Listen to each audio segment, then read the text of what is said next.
Hey guys, Bega here. Just gonna go over my Resto Shaman Gladiator Arena Guide for Season 2 with you guys today.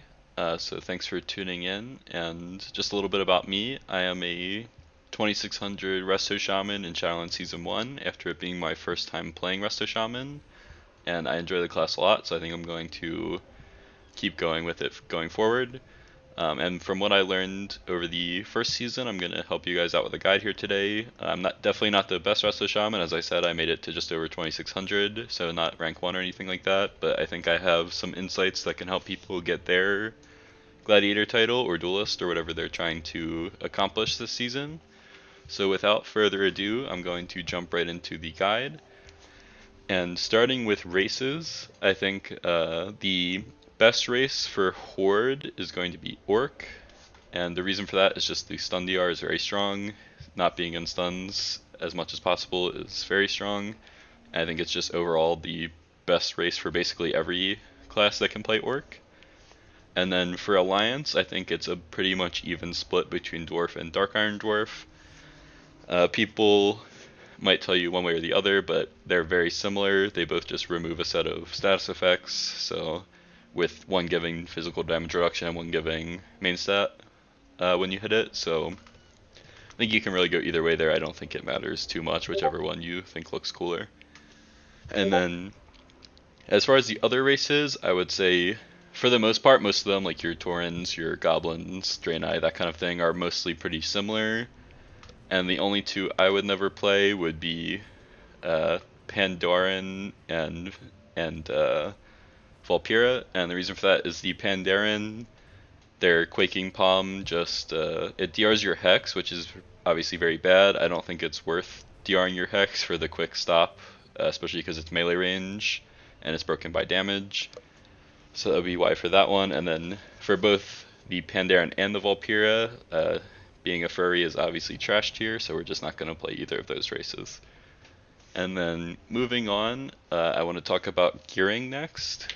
So pretty much with your gearing choices, you're going to, for your stat weights, you're going to want to, in order, target Verse, then Mastery, then Crit, then Haste. And the reason for this is Verse being your best stat for every PvP class, just because with your 2-set bonus, it's very powerful. It just increases your damage healing, reduces your damage taken, just all around good. And then the reason I would go Mastery as my second stat would just be because it literally just increases your healing done on low health targets, obviously very strong for a healer. And then Crit would be your third best. The only reason I would go this after Mastery would just be because of it being a little bit of an inconsistent stat, especially for a healer. And then Haste, while being your worst stat, I would actually get at least some of, like around 4% to 5 or 6% maybe, just because it makes the class feel better. 0% haste, nobody likes playing with that. And then going on, I have two other gearing tips for you guys here before we go into legendaries. One is, if you see here, I'm playing with a shield. So the reason for that is just because even though you might get baited thinking since there's staffs and stuff on the PvP vendor, you don't ever want to play with a staff or offhand, just because the shield has the same amount of stats as the shield one hand is the same amount of stats as either a one hand, offhand, or a staff for main stat and off stats. But it does, one thing it does come with that they don't is the armor that it, and block that it comes with. So if I can show you guys, if you look here, when I have my shield on, I have 31% physical damage reduction. And then when I take that off, it goes down to 21%. So against the melee Zugzugs out there, you're literally losing 10% damage reduction, which is obviously very strong, stronger than, you know, even just like having a staff of a couple higher item levels or something, in my opinion. So that's one tip, I would always play with a shield. And then second, for your trinket choices, I would always go for your first trinket, either Gladiator's Medallion or Adaptation. I personally don't play with Adaptation, but I'm going to mention it here just because a lot of healers do against things like Hunters. But the reason I play with Medallion, basically every game, it's very consistent. I like to choose when I remove myself from crowd control, personally. And then for the secondary trinket, this season I would either play with the the Gladiator's emblem, which is also known as the Battlemaster or the new Unchained Shackles trinket, which that one is basically like the Maledict from 8.3 BFA, where it does damage and then it puts a healing absorb on the target.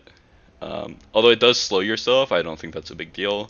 I think it'll be very strong. I think you'll play either that or the Battlemaster trinket every game, depending on how offensive versus defensive you want to play. And then moving on to the legendaries, I just wanted to talk about 3 really quick that I think are the best. Starting off, I think the third best is the Earth and Harmony. I think you would play that against teams where you're looking more for throughput on your healing, especially teams that want to focus a single target when you're not like getting caught with your Earth Shield on the wrong person. Since it just literally increases your Earth Shield healing, it's very nice to just get some healing throughput while you're like CC'd or something and you have nothing else going out, or when you're able to sit back and just pump healing waves onto somebody from 40 yards away and just like keep stacking your Earth Shield. And then the second one that I like a lot would be the Sefus, just because the 10% crowd control reduction is good against literally every comp. And then as a Resto Shaman, like since you're always kicking people unlike other healers and using CC, and then also dispelling people, you can get like basically the most use of almost any class out of this one. It's very strong for you. I play that a lot, especially in like longer games when the one I'm about to talk about is less good. And then the best, not the best one, but the one I like the most is the Deep Tremor Stone. It's the one that puts the Earthquake on your Earth Elemental. This one is definitely the best in 2s. I would play this literally every game in 2s. And then as far as 3s go, I think that this one is still very strong most of the time. The times I would play this one is ones that you're going to be playing short games, maybe against like melee cleaves or just things that aren't going to be long dragged out games. Like this one is definitely not as good against things like Shadow Play, where you often will play just like 9-minute dampener games, boring games, where the 5-minute cooldown on this, like you just don't get it up enough in like a 9-minute game for it to be worth it, in my opinion. And they just like pillar behind their pillar and just line of sight you when you use it. It's very annoying. But against melee cubes and stuff, it's very strong. It even like peels you kind of with the Earthquake knockdown. Just very strong in general. And then moving on to Soulbinds and Covenants, I think that the best overall Covenant for especially 3s is going to be Necrolord. I think you can get away with either Night Fae or Venthyr, and Kyrian is the bad one. But overall, I think Necrolord is the best, so that's the one I'm going to talk about the tree for. So sorry, Venthyrs and stuff. I'm just not going to talk about that one because I don't think it's as good. But going for the tree, I would play Plague Divisor Merilith here. And the reason for that is the Ooze's Frictionless Coating and the Ultimate Form are both very strong. The Oozes is just nice because it's shielding yourself while you're stunned, or not while you're stunned, but while you're below 50% health, which is really good when you're like in a stun or something and you can't use anything else to save yourself. And then the Ultimate Form lets you immune crowd control, which is very strong as a healer. You can make some huge plays with this, like flesh crafting, saps, and traps and stuff like that when you don't have grounding totem. And then for the conduits, I think your best potency conduit, the one I would play every game, would be your Swirling Currents. Just increases your healing done after you drop a healing stream totem, very strong. And then the ones I would use interchangeably until we get the third one would be the Tumbling Waves and Embrace of Earth. I think they're about the same. And it doesn't really matter because 1 week after the new season starts, we're going to be playing both anyway as soon as we get the third thing. So once we have 3, I would play the Embrace of Earth, Tumbling Waves, and the Swirling Currents every single game.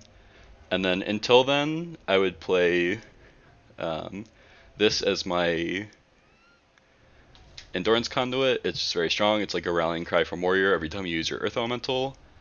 And you can go either way once you get down here.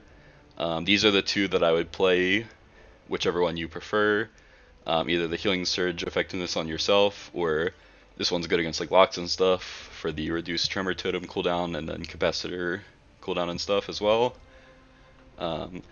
Once we finish the tree, what I would probably do is I would go this way every time, and then I would go to the Vicious Trail, just really good for like peeling yourself and stuff, this one.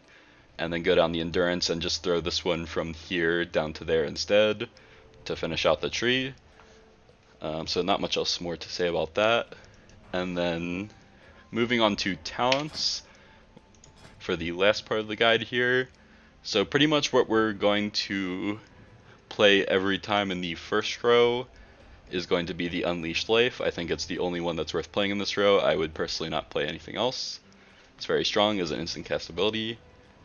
And then in the 25 row, kind of same story here. The only one I would ever play every game would be Echo of Elements, just because it gives you 2 charges on everything, especially with that Swirling Tides conduit we talked about, where you get the 3 stacks of heal buff, having 2 Healing Stream Totems, and then 2 Riptides to like be able to instant cast and not have to hard cast while you're like getting zogged by melees is very nice. Just the best overall in this talent tree. The first row, I think, where you will switch things up depending on the game, will be this one. I play Earth Grab Totem almost every game. I like this one a lot. It's just good for like getting people off you, or like stopping a quick drink by like throwing it behind their pillar to root them and put them in combat against other healers, things like that, or like getting stealthies out at the start of the game maybe.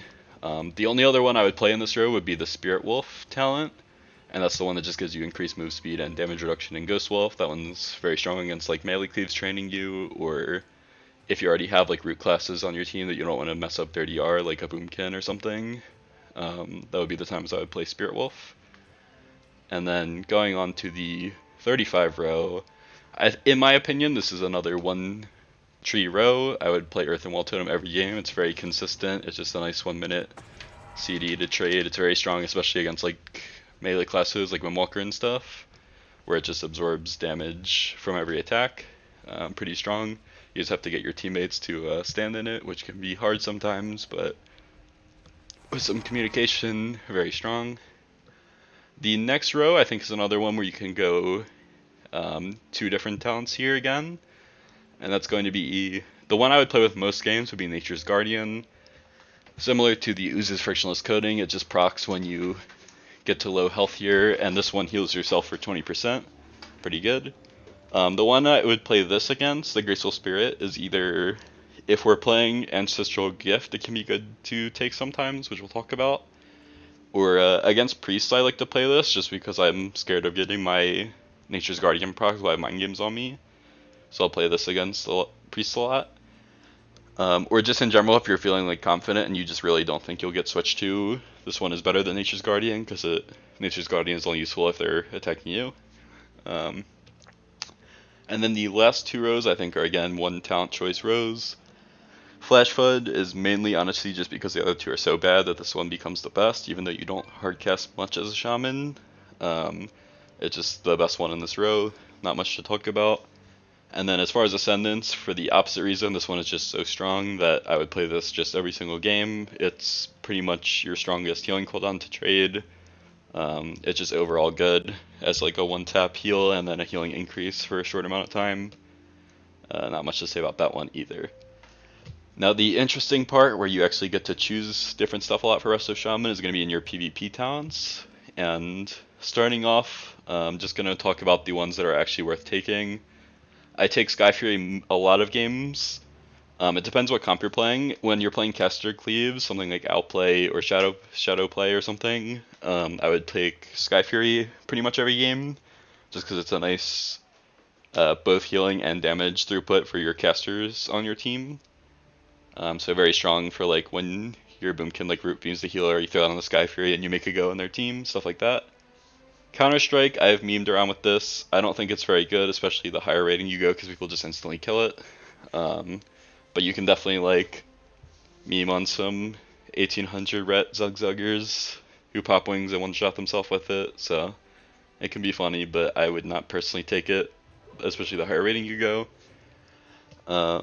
Spelling Waves can be good in 2s if you're going to get trained a lot. I wouldn't play it in 3s though, personally. Voodoo Mastery, I think this is more of your like confidence pick. If you're really confident against the team you're playing, or if you're playing against like a Holy Pally or Disc Priest, that it's a little bit easier to land crowd control on than like another Shaman or something, you can play this and spam hex them.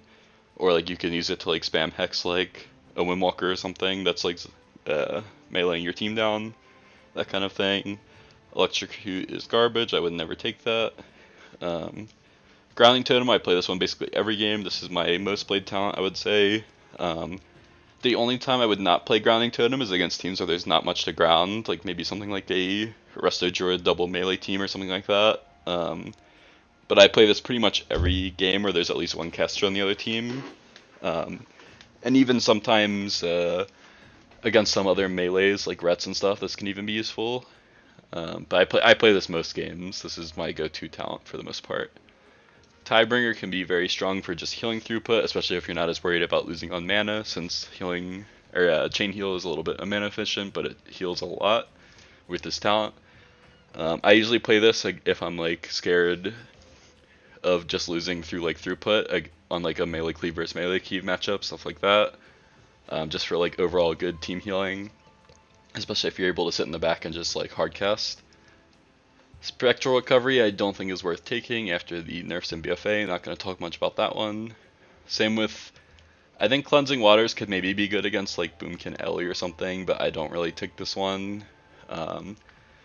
Especially because like chain healing without Tidebringer is awkward, and I feel like they're taking both at the same time is like a lot of talents to dedicate to that. Unleash Shield I think is very interesting. That's our new talent. My personal take on this one is I would take it against either melee cleaves. Sorry, not against melee cleaves. If you're playing melee cleave, like if you're playing like Walking Dead, this could be very strong, for example, or like Frost DK Warrior or something like that. Or on the bridge map, the Blade's Edge or Mugambala, I think this could be very strong too for the Lightning Shield. Like playing around with it this off week, I've gotten some nice knocks off of the bridge map with this and like gotten some kills because of it, which can be very nice. So that's when I would play this one. And then moving on to Ancestral Gift, I play this one. This one is pretty good. It's just, especially against melee cleaves, it just gives you a moment to breathe when you hit it, and then you can get some hard casts off when you're getting trained by Zugzugs. So this one's a very good overall talent. And then the new one that I think is actually really OP, the new Living Tide talent, it makes your healing tide go from like a minor button to press to like an actual healing cooldown. And this is especially strong against like rock comps like Shadowplay or something, but it's even good against like Rogue Mage and 2s or like RMP or like melee cleaves as well. It's just strong in general. And like for example, I played a 2s games against Rogue Mage where I dropped this once and it did like 60k healing. So it's like very, very strong even in 2s. I would take this most games as well. And these would be kind of like my overall talents where I would like maybe go into the arena with, and then playing with like a caster comp, I would maybe do something like this, the Sky Fury Living Tide Grounding Totem, and then something like playing as a melee cleave, I would maybe take like Living Tide Grounding Unleash Spirit, or Unleash Shield I mean, or like Healing Tide Ancestral Gift Unleash Shield, something like that. So that's my Resto Shaman guide. Thanks for watching, everybody. And I stream sometimes and do viewer games and stuff on Twitch at Bega1781, so follow me there. And thanks for watching.